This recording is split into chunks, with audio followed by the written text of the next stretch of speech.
stiamo parlando di qualche decina di milioni di euro di danni per il settore agricolo, perché effettivamente stiamo parlando a livello non vicentino ma a livello veneto, dalla frutticoltura alla viticoltura all'orticoltura alla zootecnia, perché comunque colture che vengono utilizzate, per cui non ha risparmiato nessuno.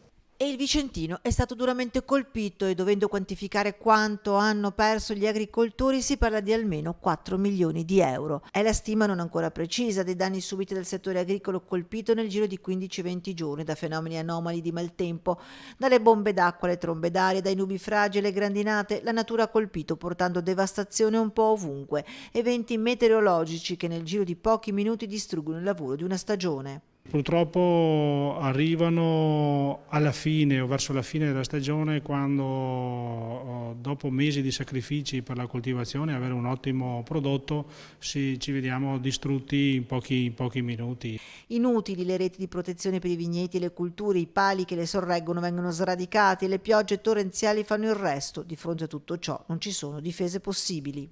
Deve essere una riflessione a 360 gradi da parte di tutti, e agli agricoltori sempre più la necessità di avere delle coperture assicurative per riuscire perlomeno a sostenere le spese e continuare a fare imprenditori.